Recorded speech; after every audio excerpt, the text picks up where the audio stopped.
Thank you, Chair. I'm going to return us to some more positive aspects of the working between UK Government and Scottish Government ministers.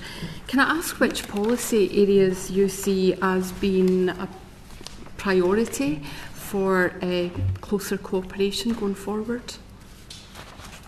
Going forward carries a lot of weight in that sentence, given what we're looking at in the coming days. My sense is there is a huge opportunity for us in relation to devolution, because, as I say, I have carried torches on Calton Hill, I've stood in the rain in the Meadows, I have rallied in George Square arguing for and advocating for a Scottish Parliament. So I am a very long-standing advocate of devolution. But my hope was always that devolution would not stop at Holyrood, and that, if you like, we would see not only devolution to Scotland, but devolution within Scotland. And in that sense, given the incoming Prime Minister's experience both as an advocate for and a practitioner of devolution, I think there will be real opportunities to hopefully work constructively and collaboratively with the Scottish Government, looking at how we can see, frankly, a change after a quarter of a century of devolution. I gave a speech to the Convention of Scottish Local Authorities back in the autumn, where I called out what I described as the grinding centralisation that we'd seen, whether that was in relation to the fire service, whether in relation to the police service, whether in relation to repeated freezes of local government financing, thereby robbing local government not just of funds but of autonomy. And I hope that that proves to be prescient. I welcomed actively the fact that the First Minister, after my speech, I'm not for a minute claiming that he was convinced by my speech, but sequentially after my speech, made the case for regional economic partnerships being put on a statutory footing in Scotland, and Kirsty can speak to the weight and volume of work that we've been doing on the regional economy in Scotland.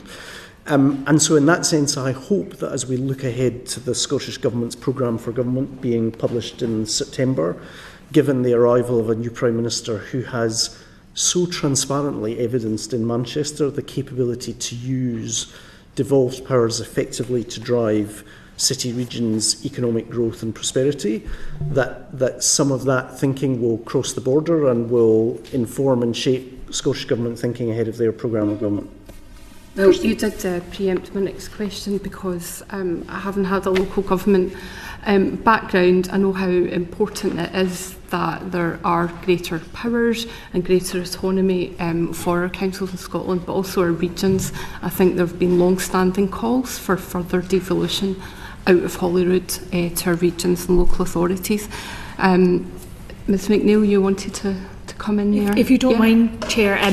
Two things just to supplement what the Secretary of State was saying there about Andy Burnham's focus on reindustrialisation. I think will be very welcomed by this committee and by people across Scotland. I think we're looking forward to working with everybody on that agenda. But the second thing is, and we have been talking about this more and more over the course of this year in the Scotland office, that Scotland, much like the north of England, is talked about often as if it is one economy.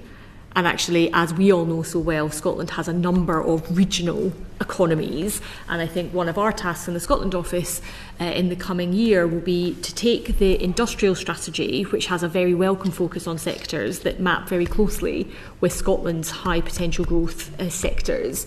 That sectoral lens that DBT and the industrial strategy take, married to a place-based lens that the incoming Prime Minister is obviously very interested in taking. I think the Scotland office is where that place-based approach and sectoral approach will meet effectively in Scotland's interests. So we've been doing quite a lot of thinking about how we can work with anchor employers, with higher education, with colleges and so on, with others, to make sure that we are getting regionalised growth right. So of course we will want to be held accountable for the delivery of growth in and across Scotland, but getting down to the regional level is, I think, where we're going to focus a lot of our time in coming months. So you've outlined where you see the opportunities, but have Scottish Government ministers approached you to indicate where they think there could be closer cooperation? Not so far, but hope springs eternal. And in that sense, to be fair to them, I think they will be looking to the incoming Prime Minister to set out his thinking in relation to a whole range of matters as it affects Scotland. And in that sense, there has already been some public statements from Stephen Gethins, as I recollect, but that focused on the UK internal market rather than devolution within Scotland. But it feels to me we've got a huge opportunity in Scotland in recognising the centrality of city regions as drivers of modern prosperity. And I think I really ask myself the question why we have not seized that mantle before over recent years in devolution. Again, philosophically, I think nationalism preferences the relationship between the individual and the nation and seeks to assert that a nation should, in this case, in Scotland's case, be a nation state. So the primary identity has to be between the citizen and the Scottish national identity. I've always had a different conception of identity, which is a layered identity. I think you can perfectly conceivably be a proud Glaswegian, a proud Scot, proud to be British, and indeed proud to be European. And in that sense, I think that partly explains the aversion that we've witnessed in recent years to fully recognising the role of city regions and regional identities within Scotland in being not just sources of immense pride, but also drivers of modern prosperity. And I think if you look, for example, at Manchester, where Andy has been the mayor in recent years, the example that comes to mind is planning. No government starts out saying, I want planning to be slow, difficult, arduous, and an inhibitor to economic growth. But we're in a position where an average planning application in Manchester takes 18 weeks today, and it takes 58 weeks in Glasgow. So if you are an ambitious business looking to make an investment or to develop campuses or a premise, Manchester starts with a significant advantage in terms of the speed and ease with which planning requirements can be achieved. Now, if you look across Scotland, one of the effects of the underfunding of local government in Scotland, despite the Barnett formula and the extra funding, the almost 12 billion extra that we as a UK government have committed, has been the hollowing out of the planning capability in a lot of local authorities. In some cases, as I understand it, even to the point where they use consultants rather than in-house planning specialists. That has a direct knock-on effect in terms of economic prosperity and economic growth. And in that sense, I hope that both by the power of example and by the power of persuasion, the UK government will be able to engage in a constructive dialogue about the role of regional economic strength within Scotland. And as I say, I took some heart from the First Minister's statement in relation to regional economic partnerships going on to statutory footing. I don't know what's going to be in the programme for government of the Scottish Government in September, but I would hope that we would see a more full embrace of regional economic levers and growth than has perhaps been the case in the past. Well, just sticking with devolution, the Scottish Parliament, as you know, passed a motion calling on the UK Government to devolve the powers to hold an independence referendum. And the UK Government gave its response, a very clear response. Can I ask what role the Scottish Parliament's position played in the UK Government's position, if any? So if you like, that was the request to which the answer was given, and we were mindful of the position that had been taken by the Scottish Parliament. It might be helpful, if you like, to draw the contrast between the years immediately preceding 2014, where of course we had that independence referendum, and where we find ourselves in 2026. In the years immediately before 2014, there was an absolute consensus between the Scottish Parliament and the UK Parliament across Scotland's political parties, and indeed Scottish civil society, that it was the time to have an independence referendum. There hadn't, for example, been language in the manifestos of the governing party in Westminster at the time in terms of the manifesto in 2010. And we are in a position today where there is no such consensus. There's no such consensus within Scotland, and there's certainly no such consensus between the Scottish Parliament and the UK Parliament. I think it's also reasonable to observe that the position that the First Minister took in his own manifesto, the SNP manifesto, set the bar at an SNP majority. Indeed, the wording said, based on the 2011 precedent, an SNP majority at this election is a mandate for the transfer of powers to the Scottish Parliament to enable an independence referendum to be held. So from a position just weeks before the recent Scottish Parliament elections, where the bar, if you like, was an SNP majority, the position clearly shifted to a position where they were saying if we've got other pro-independence parties within Scotland, that constitutes a mandate. Of course, colleagues in the Scottish Parliament are entitled to bring forward what motions they choose, but the UK government's position is unchanged. We were elected on a mandate back in July 2024, 37 of us as Scottish Labour MPs, not only opposing independence, but opposing an independence referendum. That consensus doesn't exist as existed after 2011. And so the position of the government that was set out in response to the request for the Section 30 order was unchanged. So the SNP failed by its own test? By its own test, the SNP failed.